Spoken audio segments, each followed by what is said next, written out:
जगद्गुरू संत तुकाराम महाराज गोशाळा तळेगाव दाभाडेपासून साधारणतः 5 किलोमीटर अंतरावर असणाऱ्या धामणे गावामध्ये ही गोशाळा आहे। ह्या गोशाळेची जी संकल्पना आहे ती इथले जे गराडे मामा आहेत त्यांच्या कल्पनेतून ही साकार झालेली आहे। या गोशाळेमध्ये आता ज्या पद्धतीने गाया, त्यासोबत म्हशी आणि इतरही जनावरं आहेत, पण मुळात ही जी संकल्पना आहे ही कशी आली आणि आता जर पाहिलं आपण ती मोठ्या प्रमाणात इथे आपल्याला गोशाळा दिसते, मात्र ह्या गोशाळेला सुरुवात कशी झाली? आपल्या गोशाळेची सुरुवात 2000 साली झाली। तळेवणगिरीचे उपनगराध्यक्ष गिरीश तात्या खेर, भाजपाचे ज्येष्ठ नेते सुकनशेठ बापना आणि त्यावेळेस माझे वडील मावळ तालुका भारतीय जनता पार्टीचे अध्यक्ष होते। या तिघांनी मिळून एक आपल्या नवीन एक्सप्रेस हायवेवरती गुरसटोल नाक्यावरती देवनार कत्तलखान्यात कत्तल झालेली बैल पकडली होती। त्या गाडीमध्ये 10 टायरची गाडी होती। त्या गाडीमध्ये 140 गोरे होते। जसे आपण आईस्क्रीमची गाडी असते बांधलेली, त्या पद्धतीने ते सगळे जनावर बांधलेली होती। मग त्यांनी ती कारवाई केली। त्या कारवाईमध्ये बिलिंग मोहित यांचे सहकार्य झालं।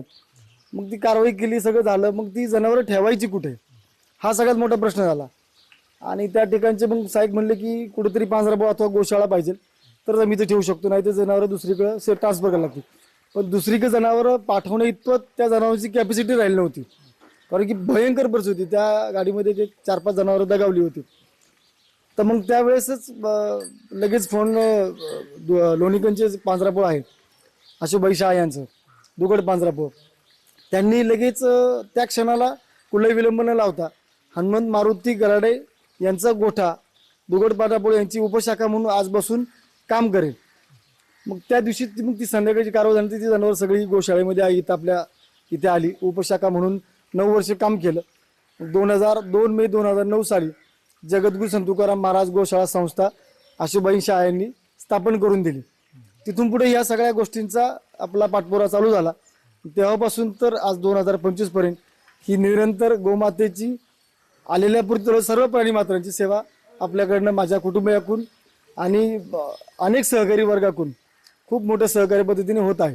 तर अशा पद्धतीने म्हणजे तुम्ही ही जी काही गोशाळा उभारलेली आहे मी पाहतोय, म्हणजे याच्यामध्ये अगदी घोडे सुद्धा आहेत, म्हणजे बैल आहेत, त्यासोबत गाया, म्हशी, आणि एकूणच आपण जर पाहिलं तर या ठिकाणची जी स्वच्छता आहे ती चांगल्या पद्धतीची आहे। त्यासोबतच तुम्ही काही कामगार जे मी पाहतोय इथे माझ्या पाठीमागे जर आपण पाहिलं तर अशा पद्धतीने हे जे कामगार आहेत हे जर पाहिले तर आपल्याला निश्चित एक जाणवेल की त्यांचा जो पेहराव आहे त्याच्यावरून तुमच्या एक गोष्ट लक्षात आली असेल की हे अनाथ किंवा जे बेवारस आहेत अशा व्यक्ती ज्या आहेत त्या देखील ते आपल्या इथे गोशाळेत आणतात, त्यांचं संगोपन करतात। आणि असे किती कामगार म्हणजे तुम्ही हे जे बेवारस आहेत हे इथे आणलेत आणि पुन्हा पूर्वपदावर त्यांच्या आयुष्यात पण आणलेत असं सांगितलं तुम्हाला? ही कामगारांची संकल्पना पण अशी की माझे वडील स्वतः गराडे मामा पोलीस खात्यात असताना सुद्धा त्यांच्या वडिलांच्या डोक्यावरती परिणाम झाला होता। त्यावेळेस काही सुविधा नव्हत्या, सांगताना थोडंसं हे होतं, पण वडील पोलीस खात्यात असून सुद्धा वडिलांच्या डोक्यावर परिणाम झाल्यानंतर त्यांचा बेगडेवाडी या ठिकाणी रेल्वे अपघातामध्ये मृत्यू झाला। मग तेव्हापासून वडिलांच्या डोक्यात एकच संकल्पना राहिली की जसे माझे वडील मी पोलीस खात्यात असताना सुद्धा दगावू शकले, तसे कुणाची लेकरं म्हणा किंवा रस्त्यावर फिरणारे लोक त्यांना वेडे म्हणतात, पण ते वेडे नाहीत, ते घरच्या काही परिस्थितीनुसार, काही आघाडी घडीनुसार वाटसरू जे आहेत ते आपण त्यांचे संगोपन करतो। आतापर्यंत तेव्हापासून तर आत्तापर्यंत मी या 24 वर्षाच्या कालावधीमध्ये 38 माणसं आपण घरी पोच केलेत। आज ते घरी जाऊन आपल्यासारख्या सगळ्यांच्या संमतीने सगळ्या सुखी संसार करत आहे। आत्ता माझ्याकडं कराड आहे, कराडची काही माणसं आहेत, मी त्यांचे संपर्क चालू आहे। माझ्याकडे रोज नवीन नवीन येत असतात। जुनी माणसं जी गेलेली आहेत की ती आम्ही येतो आम्ही करतो, अरे तसं नाही म्हणता येत। तुमच्या जसं सारखं मला अनेक लोकांची सेवा करायची, मी तुमचं तुम्ही आयुष्य दिलेलं आहे भगवंतांनी, ते करत राहा। आणि यांची सेवा माझ्याकडनं घडत आहे। मी संपर्क करून निश्चितपणाने त्या वाटसरू लोकांना त्यांच्या घरापर्यंत पोहोचवायचा प्रयत्न मनापासून करत आहे। जे का रंजले गांजले त्यासी म्हणे जो आपुले तेथे ती देव जाणावा, असं जे काही संत तुकाराम महाराजांनी म्हटलेलं आहे। आणि त्याच्यामुळेच त्यांनी या गोशाळेचं नाव देखील जगद्गुरू संत तुकाराम महाराज असं दिलेलं आहे। आणि देव सुद्धा इथे जवळच आहे। एकूणच ही सगळे काही संगोपनाची जबाबदारी म्हणजे पशूंची सुद्धा सांभाळताना तुम्ही त्यासोबत शेती पण आहे तुम्हाला, त्याची सगळं व्यवस्थापन कसं करता? शेती जी गोशाळेची आहे ती जगदू संतुकार महाराज गोशाळा संस्था ही आपण गोशाळेच्या नावावरती केलेली आहे. ती संस्थेच्या नावाची शेती आहे. बाकीचं उर्वरित जे क्षेत्र आहे ते जे गोशाळेमध्ये जे सेवकरी काम करतात त्यांना ते क्षेत्र मी अर्धली दिलेलं आहे. मी जे कुठलंही पीक, ज्वारी असू, बाजरी असू, गहू असू, हरभरा असू, जे काही कुठलं पीक निघेल ते पीक अर्धली करतो आपण. म्हणजे त्याला की 15 पोती झाली तर 7 पोती त्यांना, 5 पोती आपल्याला, असं डिवायडेशन करतो. आणि जे काही खालचं जे उरतं त्याचं, ज्वारीचा कडबा उरतो, बाजरीचं सरमाड उरतं, गव्हाचं बुसकाट उरतं, सोयाबीनचं बुसकाट राहतं, परत भाताची पावळी राहते. मग ते सगळी पावळी, ते सगळं जे काही खालचं पीक आहे ते सर्व ह्या आपल्या सर्व गोशाळेतल्या सर्व प्राणीमित्रांना निश्चितपणाने व्यवस्थित आणि चांगल्या रीतीने मिळेल. आता मी पाहतोय की समोर एक गुऱ्हाळ देखील आहे. म्हणजे याच्यामध्ये आपण हे सगळं ऊसाचा रस किंवा त्याच्यापासूनचा गूळ, त्याचं उत्पादन कसं होतं किंवा याच्यातून काय उत्पन्न तुम्हाला मिळतं दुधापासून किंवा अन्य काही? सध्या तरी आपल्याकडे 99% जनावरं ही बाकड आहेत. जी काही परंपरागत जो माझ्या कुटुंबाला लाभलेला व्यवसाय आहे, दूध व्यवसाय, तो परंपरागत. आणि गोशाळा चालू करायच्या अगोदर आम्ही चाकणच्या बाजारात जाऊन जे कत्तलखान्यात म्हशी कापायला जात होत्या त्या म्हशी म्हणजे स्वतः खरेदी करून त्या म्हशीचं संगोपन करत होतो, जी गाडी पकडायच्या अगोदरची घटना. तेव्हा मग ती जनावरं पकडल्यानंतर मग ते दूध उत्पादन चालू केलं. मग आता जे दूध उत्पादन आहे ते माझा व्यवसाय, मी परंपरागत व्यवसाय सांभाळून माझं पोटपाणी, माझ्या कुटुंबाचं पोटपाणी आम्ही सांभाळून मग तेच पुढे जे काही दुधाचं शक्य जवळ एवढं नाही, जे काय आहे ते त्या प्राणीमात्राच्या कृपेने सर्व काही व्यवस्थित चाललेलं आहे. नाही, मला तुम्ही आता बोलताना एक गोष्ट सांगितली की चाकणच्या बाजारात तुम्ही जाता, तिथे समजा जर गाई एखादी विकत असतात, ती कसायला देतात किंवा काय करतात याची पाहणी करून तुम्ही ती विकत घेता याच्यात का? स्वतःच्या पैशाने विकत घेतात? स्वतःच्या पैशाने सुद्धा विकत घ्यावी लागते. कारण की काही काही शेतकऱ्यांची परिस्थिती तशी नसते की बाबा माझी जर मी काही असं म्हणू पण शकतो आपण की काही शेतकऱ्यांची परिस्थिती पण अवघड आहे. आणि काही शेतकरी पण त्याच पद्धतीने तेवढ्याच क्रूरतेने गाई दूध देत नाही म्हणून किंवा लाथा मारते म्हणून किंवा काय करते म्हणून नाही कुणी घेतली तर बाबा आहेच कसाई, या पद्धतीने देतात. पण ती जरी गाय कसाई जात असेल तर ती गाय निश्चितपणे आपण नाही त्याच्याकडे काही देता, जर मनाने सोडली, प्रेमाने सोडली तर त्याला काही 2 रुपये देऊन असून ती गाय आपण खरेदी करून ती गाय आपण वाचवण्याचा प्रयत्न करतो. बाकी म्हणजे उपचार सुद्धा करता का तुम्ही इथे? म्हणजे काही जखमी असतील जनावर किंवा अजून काही त्या संदर्भात काही तुम्ही हे करता? उपचारामध्ये पूर्ण महाराष्ट्राच्या कानाकोपऱ्यातून पुणे जिल्ह्यामध्ये कुठेही रोड ॲक्सिडेंट झाला प्राणी मात्रांचा तर गोशाळेच्या 4 ॲम्ब्युलन्स अहोरात्र पळतात. आणि शेतकऱ्याक ज्या गायी पडतात किंवा डोंगरात पडते किंवा गोठ्यात पडते, घसरते, काय मोडते, पाय मोडतो, ते उपचाराला आपण आपल्याकडे घेऊन येतो. पण ह्या उपचाराच्या मागे सगळ्यात मोठा माझा पाठिंबा जर असेल तर आमचं जे भुगावला चांदणी चौकामध्ये रेस्क्यू चॅरिटेबल ट्रस्ट आहे, त्याच्या प्रमुख नेहा मॅडम ज्या आहेत, त्या सगळ्या अपघातग्रस्त पाण्याचं ऑपरेशन जो काही येईल तो खर्च, त्यांचं संगोपन त्या ठिकाणी जोपर्यंत जनावर बरं होत नाही तोपर्यंत त्याच ठिकाणी हॉस्पिटलला सेवा झाल्यानंतर ती पूर्ण बरी झाल्यानंतर मग त्याचं संगोपनासाठी गोशाळेत सोडलं जातं. मी माझा जेवढा वाटा आहे त्याच्यापेक्षाही त्यांचा दुपटीचा वाटा आहे. आणि दुसरं की आमचं जे लोणावळ्याचं शिवदुर्ग मित्र आहे त्याच्या अंतर्गत आम्ही शिवदुर्ग ॲनिमल रेस्क्यू म्हणून कुठेही पुणे जिल्ह्यात रोड ॲक्सिडेंट झाला तर आम्ही 3ही ठिकाणच्या शिवदुर्ग मित्र, लोणावळा, जगदू संतुकाराम महाराज गोशाळा संस्था Dhamane, rescue charitable trust बुगाव Pune, या तिघांच्या हेल्पलाईनवरती कुठेही पाण्याचा अपघात झाला, कुठेही जनावर पिसळलं, जनावरांनी कुठेही मारहाण करत असेल किंवा काय करत असेल ते रेस्क्यू करण्याचं काम आम्ही 3ही संस्था याचा करतो. मोबाईल क्रमांक किंवा काय असेल आपल्या प्रेक्षकांसाठी? आपल्या संत तुकाराम गोशाळेचा नंबर आहे 96 37 62 11 85. आणि आमच्या रेस्क्यूचा जो नंबर आहे, रेस्क्यू ही संस्था आमची महाराष्ट्र राज्याच्या वन विभागाला टाईप आहे. फॉरेस्ट डिपार्टमेंटचे जे सगळे कावळे, चिमणी, पक्षी जे काय आहे ते सगळ्यांचे उपचार आम्ही तिथे करतो. आणि शिवदुर्ग मित्र जी लोणावळा आहे, जी माणसांवरती आपत्कालीन परिस्थिती येते, पवना धरणात डॅममध्ये पोहताना बुडला, कासाचाई डॅममध्ये बुडला, दरीमध्ये कुणी मिसिंग झालं, दरीमध्ये कुणी पडलं, तर सगळ्या पुणे जिल्ह्यातल्या त्याचाही क्रमांक आपल्याकडे आहे. हां, मी तुम्हाला रेस्क्यूचा आमचा वाईल्ड लाईफचा हेल्पलाईन नंबर सांगतो. 9172511100. आणि आमचे जे शिवदुर्ग मित्र लोणावळा आहेत त्यांचाही क्रमांक आमचे सुनील भाऊ गायकवाड आहेत, ते आपल्या संस्थेचे सचिव आहेत, त्यांचाही नंबर मी तुमच्याशी शेअर करतो.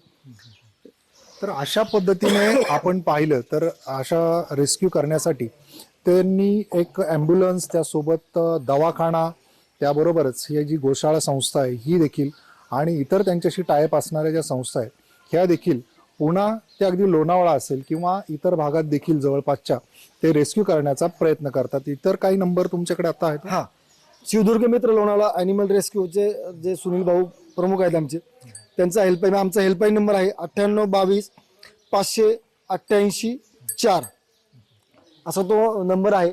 या तीनही संस्था आम्ही खूप जिद्दीने आणि संस्थेत काम करणाऱ्या जी मुलं आहेत ती कुठल्याही प्रकारचा उपचाराचा किंवा रेस्क्यू करण्याचा मोबदला घेत नाही. आता आम्हाला एक नवीन संस्था आम्ही पुण्यातली अटॅच केली आहे, जगदंब गोष्टीवा ट्रस्ट म्हणून. पुणे शहरातले सगळे रेस्क्यू जे रोड ॲक्सिडेंटचे आहेत तेही खूप सहकार्य करतात. सहकार्य आम्ही सगळे मिळून टीमवर काम करतो. आता ह्या सगळ्या बाबतीत तर निश्चित आम्हाला माहिती झाली, पण आता सध्या तुमच्या गोशाळेमध्ये एकूण जी पशूंची संख्या आहे, म्हणजे गायी असतील किंवा म्हशी असतील किंवा हे काय काय आहेत, समजा घोडे सुद्धा मी पाहतो, यांची संख्या किती आहे, घोडे किती आहेत, याविषयी थोडक्यात सांगा. गायींची संख्या आता सध्या तरी 280च्या आसपास आहेत. पण गायी वर्ग सोडून गायी, म्हैस, बैल, घोडे, गाढवं, उंट, शेळ्या, मेंढ्या सर्व प्रकारचे प्राणी रेस्क्यू केले जातात. आत्ताच्या कारवाईमध्ये हे जे मागं ज्या सगळ्या ज्या म्हशी दिसतात त्या 128 म्हैस देवनार कत्तलखान्यात कापाई जात असताना रेस्क्यू केलेले आहे. तिथून पुढे रेस्क्यू केल्यानंतर त्यांचं संगोपन काय केलं जातं, तर त्यांच्या अंगावरती ज्या उवा, लिखा जे काही असेल, जे शेतकरी केले नाही, तर इथं आल्यानंतर त्यांच्या शरीराची आपण जसं दाढीचं सेविंग करतो त्याच पद्धतीने म्हशीच्या वर्गाला ती सेविंग करावी लागते. म्हणून त्यांच्या अंगावरती पुढे उवा, लिखा किंवा काही होत नाही आणि त्यांचं संगोपन पुढे जाऊन त्यांची स्किन चांगली राहते आणि ते एकदम व्यवस्थितरित्या सगळ्यांचं करायचं. गायींसाठी किंवा सर्व प्राण्यांसाठी आपण एक 4 गुंठ्याचा स्विमिंग टँक केलाय. अरे वा, गायींसाठी? प्राण्यांसाठी पोहण्यासाठी, माणसांना पण सगळेच करतात, पण आपण गायींसाठी 4 गुंठा स्विमिंग टँक केलाय. त्याची कॅपॅसिटी आहे 10 लाख लिटरची. एकाच वेळी 100 जनावर त्या म्हणजे पोहू शकतात. एवढा मोठा स्विमिंग टँक आपण तो प्राण्यांना पोहण्यासाठी केलाय, त्यांना आनंदाने राहण्यासाठी केलाय. निश्चितच. हे एकूण सगळं किती एकर शेतीमध्ये आहे, हे किती क्षेत्रामध्ये आहे, एकूण साठी म्हणजे ही आरक्षित तुम्ही जमीन किती केलेली आहे सगळ्या गोष्टींसाठी? आरक्षित आपण जनावरांच्या पशुखाद्यासाठी 10 एकर क्षेत्र हे खास त्याच्यामध्ये पशुखाद्यासाठी ठेवलेलं आहे. त्याच्यामध्ये हत्ती घास 5 एकर आहे आणि ऊस 5 एकर आहे. जरी संगोपन करत असताना दानशूर जे व्यक्ती आहेत 100% दान करतात. दान करणारा व्यक्ती जोपर्यंत कॅपॅसिटी आहे तोपर्यंत करू शकतो. कुणाच्याही जास्ती आशेवर न राहता म्हणून 10 एकर क्षेत्र हे गोशाळेच्या फक्त प्राण्यांसाठीच आरक्षित करून ठेवलेलं आहे की जरी कुणी नाही आलं तर त्याच्यामध्ये ऊस आला पाहिजे, वाडा आलं पाहिजे. आणि गुऱ्हाळचं मगाशी बोलता बोलता आपण जे कन्सेप्ट सांगितलं, गुऱ्हाळचं कन्सेप्ट सांगायचं असं की गुऱ्हाळ का केलं तर लोकांना या ठिकाणी चांगला सेंद्रिय गुळ मिळावा. जे काही गोमूत्र आहेत, जे काही सगळं आहे ते ऊस क्षेत्रात जातं. जे काही ऊस उत्पादन होतं गुळ सेंद्रिय म्हणतो. सगळ्या मार्केटला बघतो की सेंद्रिय गुळ म्हणतात, पण त्या सेंद्रिय गुळाला जर सेंद्रिय खतच नसेल आणि त्याच्या खाली जर रासायनिक खतं असेल आणि तुम्ही जर उत्पादन सेंद्रिय म्हणून दाखवत असेल तर तो गुळ सेंद्रिय होऊ शकत नाही. पण आपल्या इथं जो गुळ तयार होतो हा परिपूर्ण ऊसाला जाणारं खत, सगळ्या गायींचं धुतलेलं गोमूत्र जे काय त्या सेंद्रिय ऊसाला जातं, मग तो ऊस तयार होतो. आणि ऊस वाढ्याची जी कारखान्यावर आता जी कॅपॅसिटी आहे, वाढं खूप माग होत चालली. म्हणून त्या गुळाचं कन्सेप्ट केलं की आपलीच माणसं ऊस तोडतील, आपलीच माणसं गुळ तयार करतील आणि आपलीच माणसं जी काही माणसं जे वाडं तयार करणार आहे ते माणसं आपल्याच गोशाळेच्या प्राण्यांसाठी ते वाडं मिळेल आणि फुकटमध्ये मिळेल. म्हणून ते गुळाचं कन्सेप्ट आपण डोक्यात ठेवलेलं आहे आणि म्हणून ते आपण करत आहे आता. सध्या आपण पाहतोय की गोवंश वाचवण्याकरता शासन देखील वेगवेगळे म्हणजे निर्णय घेते. त्यासाठीचे जे काही योजना आहेत त्या आखलेल्या आहेत. शासनाकडून आता गोशाळेला काही मिळतंय किंवा काही योजना आहेत? शासनाने आत्ता चालू वर्षाच्या कॅबिनेटमध्ये महाराष्ट्र गोसेवा आयोगाची 1 वर्षापूर्वी स्थापना केली. निश्चितपणाने आता शासनाच्या GR सुद्धा निघाले की गोशाळेला प्रत्येक गाईला 50 रुपये पर डे अनुदान देणार आहे. पुणे जिल्ह्यातील महाराष्ट्रातील बऱ्याचशा गायींची नोंदणी झालेली आहे गोसेवा आयोगाला आणि अनुदानासाठी पात्र पण झालेले आहेत.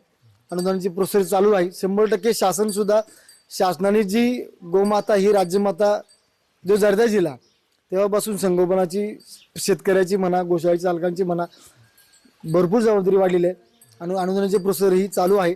ते 100% निश्चितपणाने शासन जे आता महाराष्ट्र राज्याचे मुख्यमंत्री आहेत देवेंद्र फडणवीस त्यांनी खूप मोठा गोशाळा हिताचा गोशाळेच्या हितापेक्षा गोमातेसाठी जो खूप चांगला निर्णय घेतला त्या निर्णयाचा आम्ही सगळी गोशाळा महाराष्ट्रात सगळ्या गोशाळा आम्ही त्याचं अभिनंदन करतो आणि अनुदान हे 100% गोशाळेपर्यंत पोहोचणार आहे. आणि इथून पुढे अजून ज्या महाराष्ट्रातल्या काय आपल्या ज्या काही कत्तलखाने कापले जातात त्या अनुदान सगळ्यांना मिळणार आहे. निश्चितपणाने जी शासनाची मदत आपल्याला होत आहे. याच्यामध्ये देशी गोवंश जो आहे तो खरं तर राखला पाहिजे. आता जर्सी गाईंचं प्रमाण मोठ्या प्रमाणात वाढतं, बरोबर. पण दुधाच्या बाबतीत देशी गोवंश आहे तो किती उपयुक्त आहे. देशी गोवंश वाढवण्याच्या दृष्टिकोनातून आणि तो जतन करण्याच्या दृष्टिकोनातून तुम्ही काय आव्हान कराल? जतन आपल्या महाराष्ट्राचे खिलार गाई, डांगी, लालखानदारी, गवळाव, कोकण किटा ह्या गाई सुद्धा चांगल्या प्रमाणात दूध देतात. 4-4, 5-5 लिटर दूध देतात. पण माणसांना जास्तीची हवा आल्यामुळं या संकरित गाई आणून आत्ताची लय संकरित गायींची परिस्थिती इतकी अवघड आहे की आत्ता 2-4 दिवसापूर्वी आंबेगाव तालुक्यामध्ये जर्सी गाईला गोरा झालेल्या दिवशी तो गोरा एकतर डोंगरामध्ये सोडून दिला जातो आणि त्या कसायला कापायला दिला जातो. त्या संकरित गायींचा मेल झाला म्हणलं की त्या क्षणाला तो बाहेर जातो, फिमेल झाली की ती आतमध्ये राहते. पण संकरित गाई आणि संकरित गाईचा जर्सी गोरा आणि हा आपला देशी गोवंश महाराष्ट्रामध्ये ह्याच्यात खूप जमीन आसमानाचा फरक आहे. हा भरपूर संगोपन देऊ शकतो तुम्हाला. बैलाचं सुद्धा गोमूत्र पितात. बैल खच्ची करायच्या अगोदर गोमूत्र बैलाचं पितात. बैलाचं गोमूत्र सुद्धा जेवढी गाईच्या गोमूत्रात ताकद आहे तेवढी बैलाच्या गोमूत्रात सुद्धा ताकद आहे. पण देशी गोवंशाचं बैल जर्सी बैल हा उन्हामध्ये चालू शकत नाही, त्याला कुठलेच कॅपॅसिटी राहत नाही आणि जर्सी बैल नाहीच आहे. झाल्या दिवशी तो कापला जातो. त्यामुळे जर्सी गाईंना शेतकऱ्यांना मी एवढंच आवाहन करीन की जर्सी गाईचं संगोपन सोडून आपल्या देशी गाईच्या दुधाला आजही सुद्धा मार्केटला जसं A2 मिल्क म्हणतात त्याला 100 रुपये प्रति लिटर बाजार आलाय. गाईंचं देशी गाई जर पाळल्या त्याचं गोमूत्र सुद्धा आपल्या शेतीसाठी सेंद्रियसाठी उपयुक्त आहे, शेतीसाठी उपयुक्त आहे. म्हणून सगळ्या शेतकऱ्यांना आवाहन करेन महाराष्ट्रातल्या की देशी गाईचं संगोपन करा. महाराष्ट्रामध्ये आपल्या खूप छान गाई आहेत. सगळ्या गीर आहेत, खिलार आहेत, डांगी आहे, गवळाव आहे, कोकण किट्टा आहे. कोकण किट्टा जो ह्याच्या मागे जो दिसतो आपण आता महाराष्ट्रामध्ये फॅट आले की पेंगरू पण जो बैल दिसतोय हा कोकण किट्टा म्हणतात त्याला. हा सुद्धा तेवढ्याच पद्धतीने पावसामध्ये छोट्याशा वावरामध्ये काम एकदम सुखाने संबंध करू शकतो. तो जर्सी बैल नाही करू शकत. त्याचे संगोपन आपण ह्या सगळ्या महाराष्ट्र शेतकऱ्यांनी आपल्या महाराष्ट्रातल्या गोवंशाचं संगोपन हे मनापासून प्रत्येकाने केलं तर निश्चितपणाने आईनंतर गाई ही जागा 100% घेते आणि गाई तुम्हाला मरत्या क्षणापर्यंत तुमच्या पाठीशी खूप ताकदीने उभं राहते. ज्याच्या दारात गाई त्याच्या दारात अकस्मात मृत्यू हा कधीच होऊ शकत नाही, अकाल मृत्यू हा कधी होऊ शकत नाही. गाई दूध द्यायची बंद झाली तर निश्चितपणाने तिची सेवा मनापासून करा. ती आई एवढंच प्रेम तुम्हाला गाई सुद्धा देणार आहे. आणि आत्ताची जी परिस्थिती येते की थोडी गाई म्हातारी आली की ती लगेच कुठेतरी गोशाळेत सोड किंवा कुठेतरी लगेच बाजारात जमीन विक, ती खाटकाळ देण्यापेक्षा देऊ नये. आणि तीच परिस्थिती आज मुलांनी काही जास्ती शिकलेल्या मुलांनी, शेतकऱ्यांच्या मुलांनी नाही, जास्ती शिकलेल्या मुलांनी आज तीच वृद्धाश्रमामध्ये स्वतःची आई आणि वडील नेऊन सोडत आहेत. जर गाई आणि आई सांभाळली तर निश्चितपणाने हा भारत देश महाभारत झाल्याशिवाय, हिंदुस्थान झाल्याशिवाय थांबणार नाही. आणि देशी गाईचं संगोपन हे भारतातल्या किंवा महाराष्ट्रातल्या आपल्या प्रत्येक नागरिकांनी केलंच पाहिजे. ही मागणी मी सगळ्यांना शेतकऱ्यांना करीन.